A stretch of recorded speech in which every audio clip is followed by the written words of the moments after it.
¿Otra vez?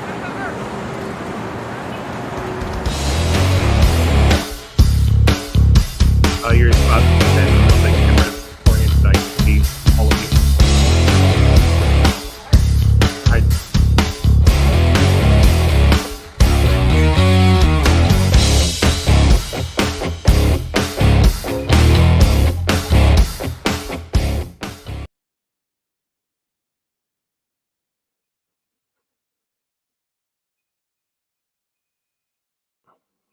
Good evening, everyone.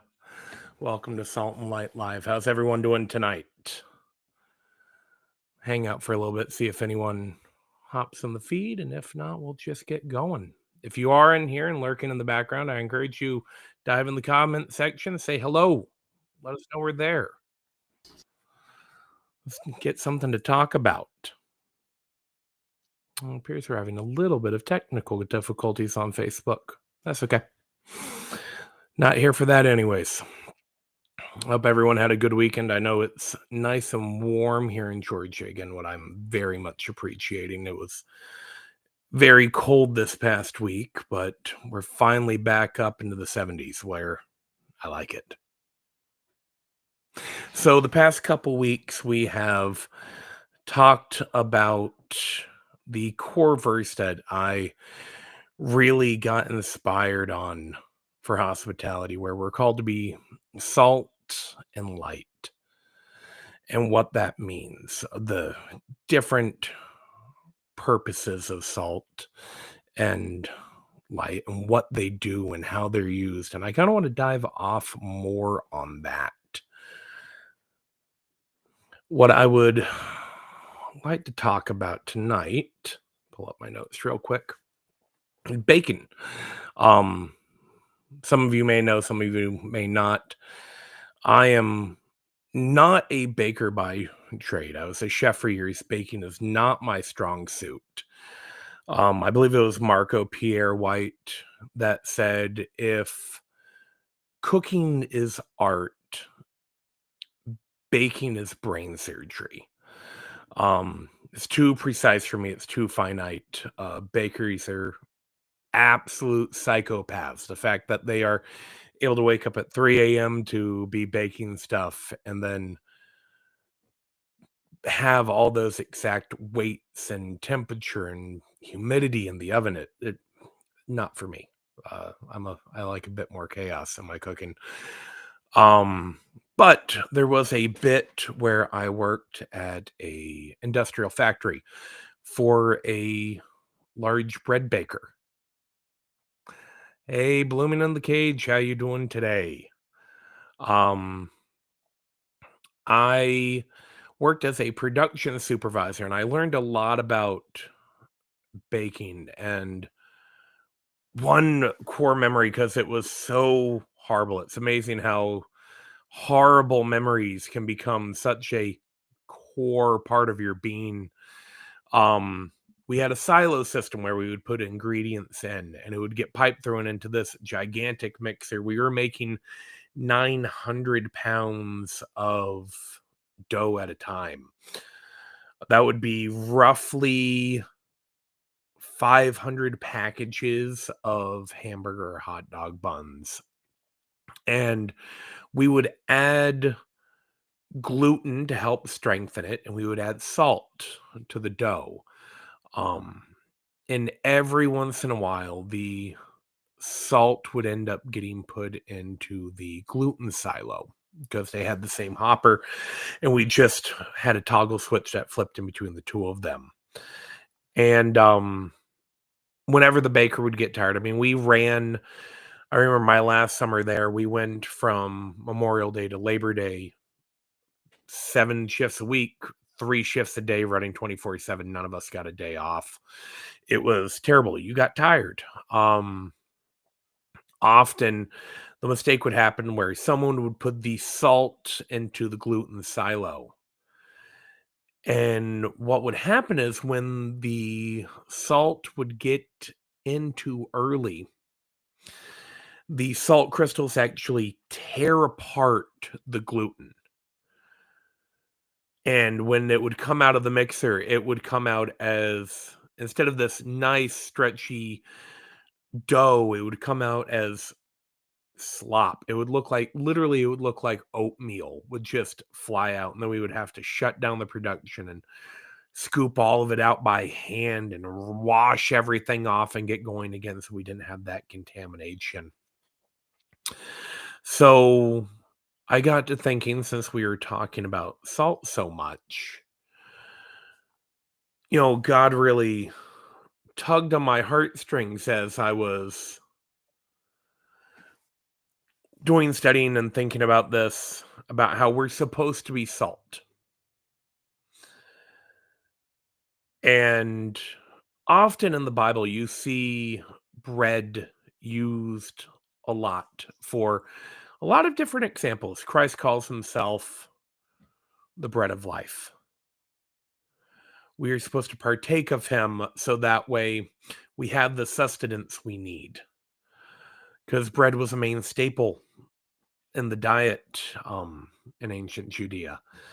And then we see all the way back in Exodus where they had to make unleavened bread when they were fleeing Egypt because they didn't have time. And from that point on, the leaven, the yeast that they had in Egypt, had bacteria in parts of Egypt that the Israelites needed to leave there and couldn't bring with them. So throughout the Bible there, leaven became a symbol for sin in our life. And that's why during Passover, the Jewish people still to this day don't eat any yeast during Passover. They actually went to the point where they were sweeping their house, building up to make sure that there was absolutely no leavening agents in the house. So you need salt to bake. Why? Here comes the fun science lesson. If you know me at all, I love the science of cooking. I love pardon me, how you mix ingredients, why you mix ingredients. I'm a firm believer that if you know why you do something in cooking, you can understand it at a fundamental level. I think it's the same way with the word. If you know it in and out and you know the process and why it's that way, you understand the word on such a broader scope. So, one of the things that salt does, as we've already discussed, is it seasons. It helps the color of bread. It helps bring that life into it so it doesn't look so dull. And absolutely, we are here to make life better for people and to season it up for them and to make life more appealing, to help them grow. One thing that yeast does in bread is it helps grow, but not necessarily in all the right ways. If yeast in bread is left unchecked and you put sugar into it and you feed it, it will grow very rapidly and can actually get to be kind of a mess. Um, I know for me personally, and I can't wait to be able to start to use it. I have a 200 plus year old sourdough starter in my cabinet. All I have to do is add a little bit of water to it, add a little bit of sugar, add a little bit of flour, and I'll have a 200-year-old sourdough.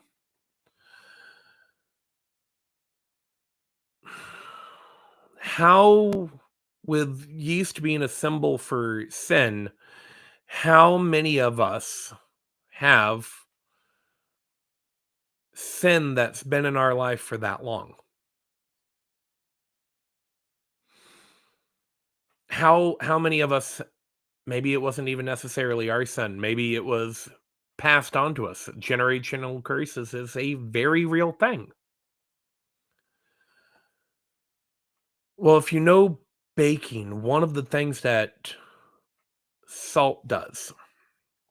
The reason that bread came out looking like soup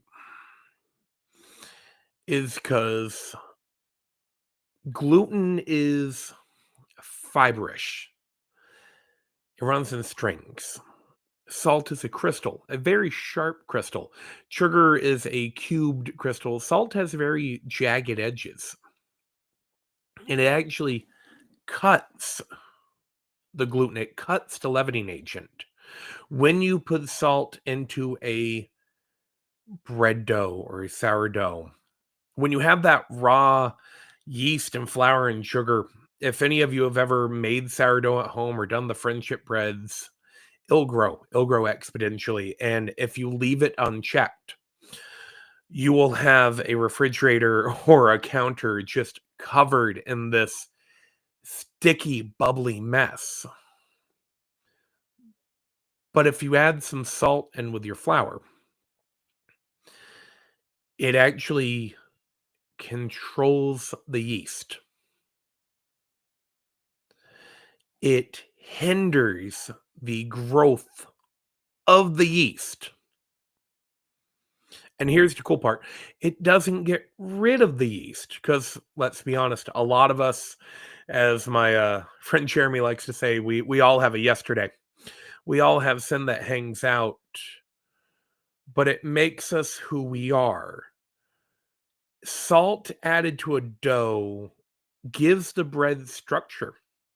It helps it grow into its purpose by cutting down that yeast, not allowing it to grow anymore, but putting it to work to form a bread that is nice and big and fluffy. And I don't know about you, one of the things I loved and hated at the same time toward the end, but when I was working at the bakery, all you could smell was fresh baked bread. And even though I hate baking, there is nothing better than good, fresh baked bread. That smell is intoxicating.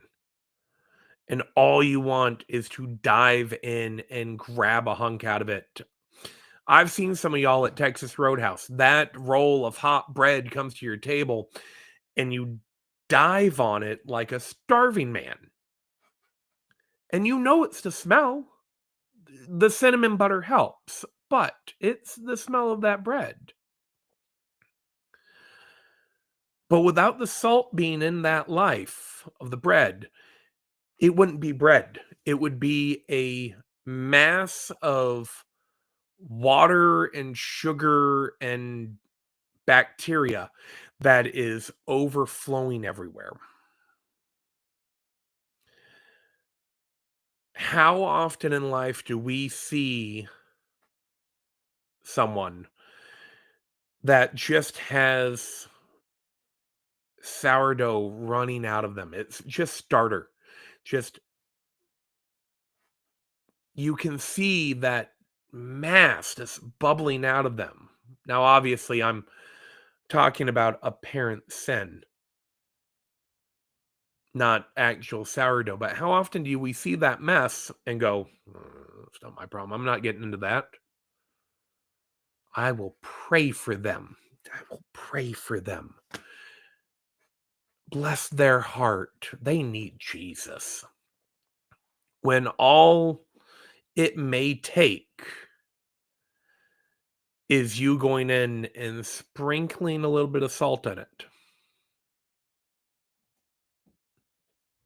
taking some time, working some of your salt into that dough, and over time allowing and helping that sin that they did have, help them grow and mold into a beautiful loaf of bread that is appealing and just people want to be around it. People want it. And all it would take is us adding a little bit of salt, putting in a little bit of time and helping that structure happen. Now that does come with a warning. Um, like I said, I worked in a big factory and often there would be a computer hiccup. Computers are great. But what would happen is the salt would get added at the wrong point, or too much salt would be added. And then you had a completely separate problem. You no longer had nice fluffy bread that was able to develop into something good, but you had this hard salt dough that wouldn't rise and had no color. How many of us, and it really is, I'm not going to pick on a generation, but the generations before us had a really bad habit of dumping more salt in the dough than was needed. Instead of using the salt to control that yeast. They didn't want to control the yeast, they wanted to eradicate it. So they just kept dumping salt and dumping salt and dumping salt, and not necessarily the right kind of salt. And what happened? We have a whole generation of people that ran from the church because they want nothing to do with that. I hear it constantly. That's not love. That's not Christ. And they're right. It's not. Don't get me wrong. I Some of my favorite parts in the Bible is when Jesus went to rebuke. I'm a big fan of Paul. But if you notice, read through the gospel if you don't believe me. It is very seldom. No, it does not occur where Christ condemned the non-believer. He was blunt. He said, "Yes, you have this sin. Yes, you need to turn from it." But he didn't reprimand them. He'd showed them love. He'd showed them kindness. It was the people in the church that he dumped the salt on. It was the Pharisees with Paul. It was the established churches. It wasn't the non-believer. How often do we treat them the same? I was having the conversation this weekend. I have a lot of unsaved friends and I love them dearly. We know we don't agree with each other on everything, and that's okay. I It's a new trend, we listen and we don't judge. I make a point. I listen and I don't judge. I love and I don't judge because we do not have the same belief system. We don't have the same moral core values. And from the human side, that is okay. I pray for them. I hope that one day we will be aligned with the same values. But that doesn't change my love for them. As soon as you place yourself in my category, as soon as you align yourself with me and you say, "No, I'm a Christian like you," oh, I'm going to judge you if I need to. And I'm going to judge you openly if I need to, as we should. We should use our salt to help the non-believer grow, to help the new believer be able to turn that leavening agent in them, use that gluten, that yeast to rise and become a well baked product.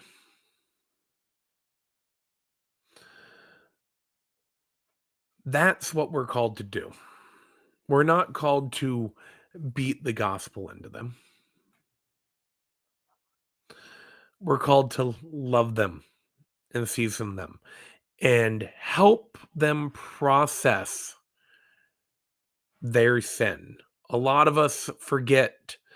The Bible makes it very clear, and it said, I was talking with someone this weekend, and they even said, and it's a foreign concept for me for someone not to know this because I grew up in the church. But the Bible's very clear, all sin is equal.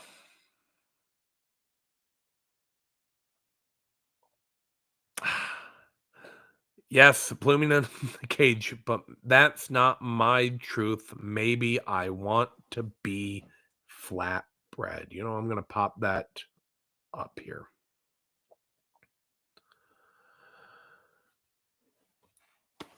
My dear sister Robin and her podcast, and we're actually going to be talking about her in a second. You know what? We have a great Indian restaurant in town. It's called Naan. They have really good flatbread. I enjoy that flatbread. I love that flatbread. I still sprinkle a little bit of salt on that flatbread because it needs a little bit of salt. Now, it's true. Every once in a while, you'll come across a dough and you'll season it and you'll feed it and you'll love on it and you'll put it in the oven at the right temperature and it doesn't rise. It falls flat. I've seen, here's one for you to chew on.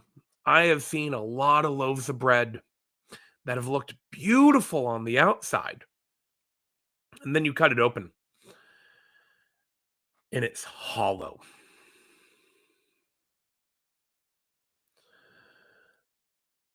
That's one thing when it comes to baking. You can do your best. You can follow a recipe. However, flour at points has a mind of its own. And some flour just refuses to bake. There are times where the flour has been contaminated and it refuses to bake. There's times when the humidity was a bit too off in the world and it refuses to bake. There's times where you have made your loaf beautifully and you put it in the oven and then someone comes up behind you and helps by turning up the oven. And then you're standing there going, "What did I do? I did everything right." But the bread burned. Bread fell. Fortunately for us, we are not called to bake the bread. We are called to season the dough, to help form the dough. When it comes to the baking process, that's not our job. We don't have that kind of power. I know I hang out with a lot of weird people, especially in the kitchen. We are a weird bunch. Um,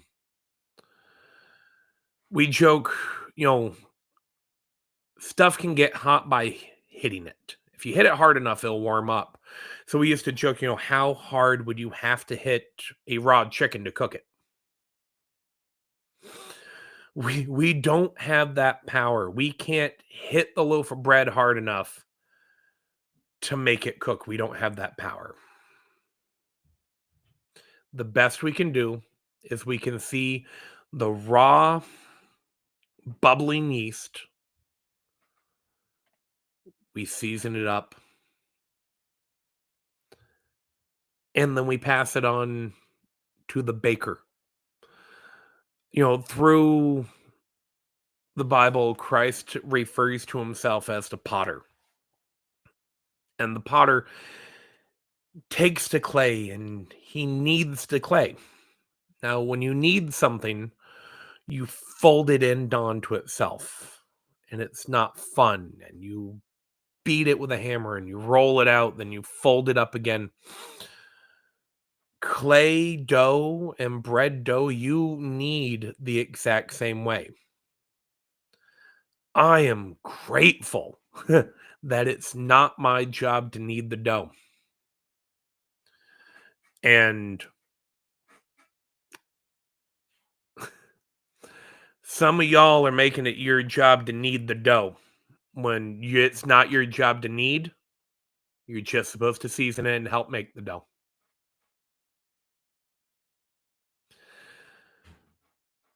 And really, that's where you see the church today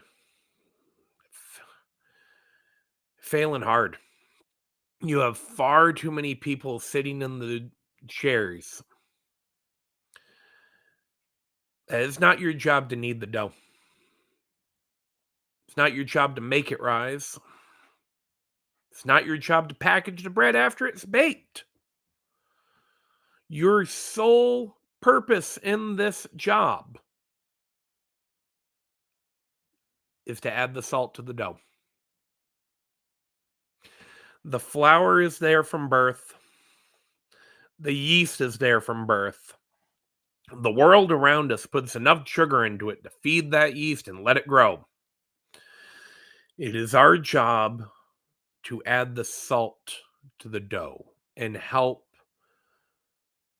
control some of that yeast. The best way to combat against sin is to show it Christ's love. And that's how we add our salt. We've talked about it 2 weeks ago. We talked about it last week. That's all we're supposed to do is show Christ's hospitality, help season that dough, and then it's in the hands of the baker to knead it. Every once in a while, we get the pleasure of watching a loaf of bread go through the oven and see it develop and see it come out on the other end. It's not our job to bake it. You're not an oven. You're salt. I want to encourage all of you to think back. How many times did you have someone dump way too much salt?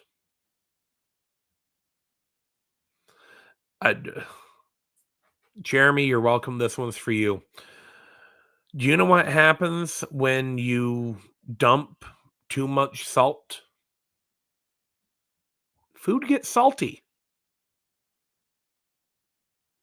How many people do you deal with on a daily basis when you're trying to preach Christ at them and they're salty toward the church?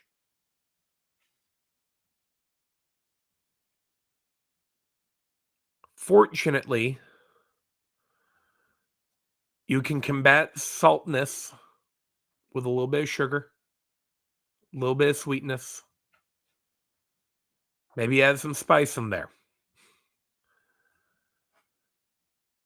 But saltiness is hard. Take it as a guy who has over-salted dishes before. Unfortunately, when it comes to bread, if too much salt has been added into the dough, it is a painful process getting it back. And I want you to marinate on this one a little bit. Do you know what happens when too much salt is added to bread? You know, the only way you combat it is you have to make it bigger. What means the bread ends up with more yeast into it. Take note of this. If you oversalt your bread, the only way it will ever stop being salty is through a long fermentation process again, with a lot of extra yeast and a lot of extra time and a lot of extra kneading.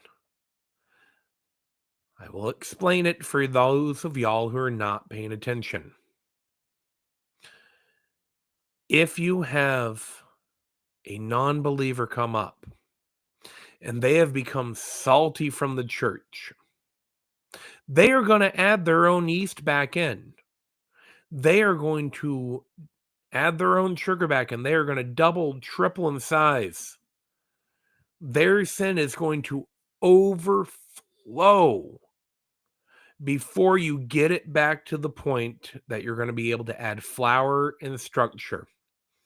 And then it has to go through a whole kneading process again, where it's going to end up getting beat and flattened and broke down. So I encourage you, add salt. Be careful how much salt you add. Make sure you're adding it at the right time. Don't just dump salt as an answer. You don't want to add salt when the bread needs to be kneaded. You don't want to add salt when it's supposed to rest.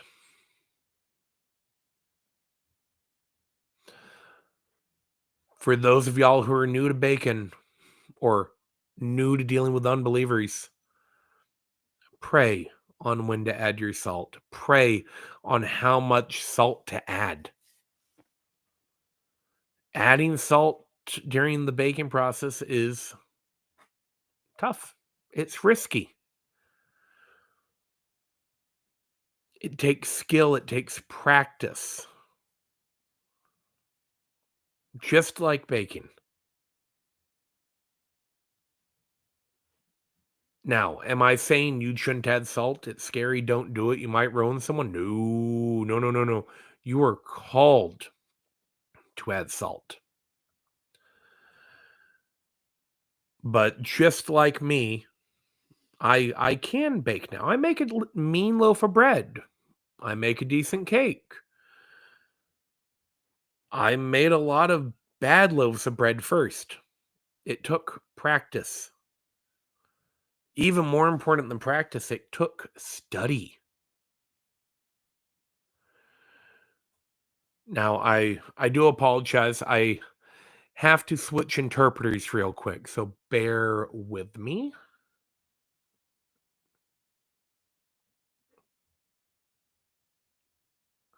And there's my good friend Robin. Hi, Robin.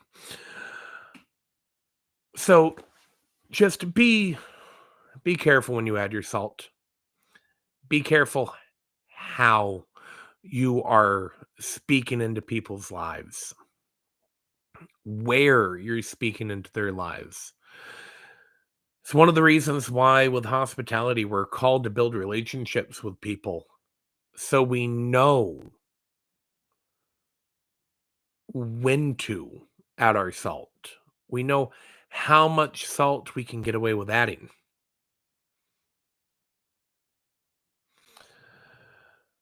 For those of you who are able to join in, I thank you.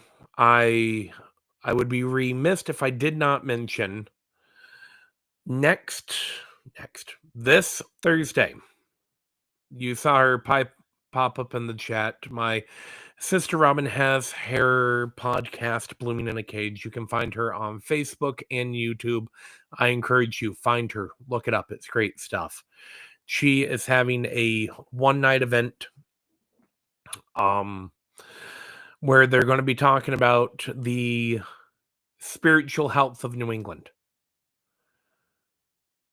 I know for myself I'm going to be there. I can't wait to tune in for it. I encourage you guys to.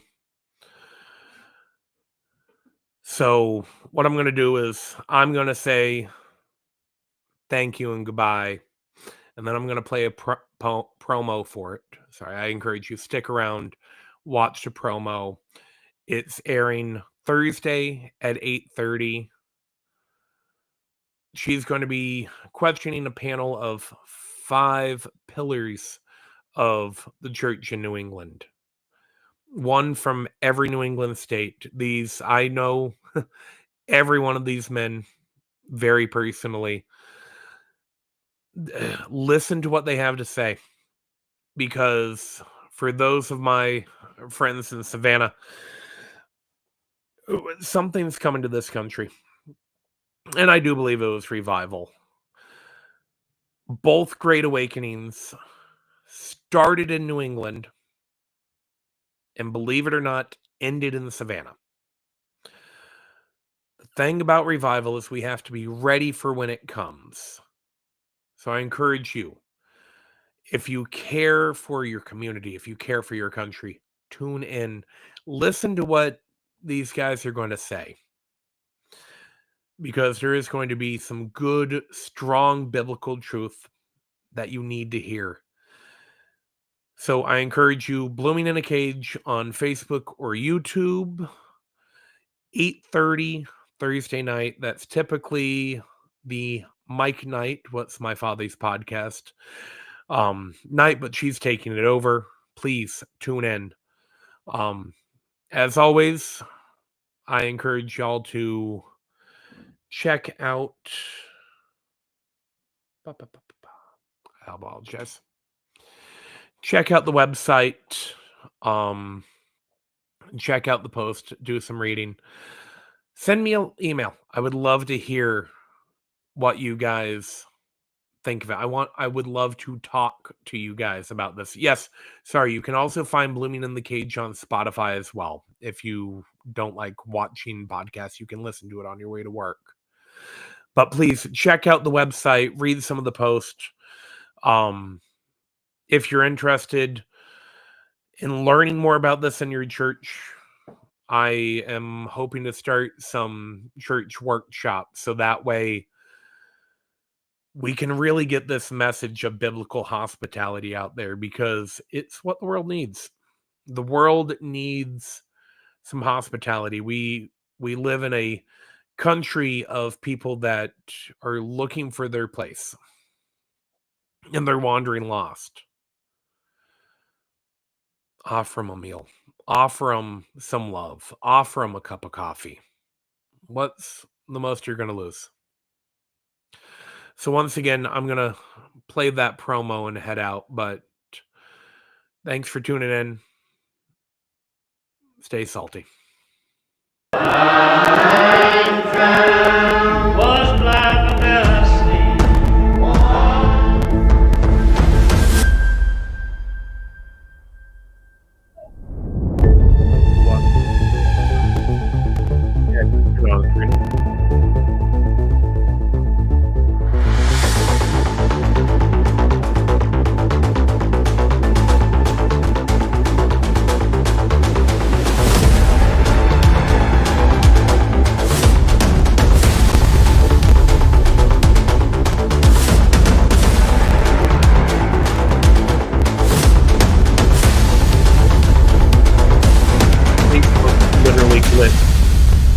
the whole night. It's still like frozen. I mean, Rob had one of those weeks. That's the only way I saw her coming. No, literally no one wanted to.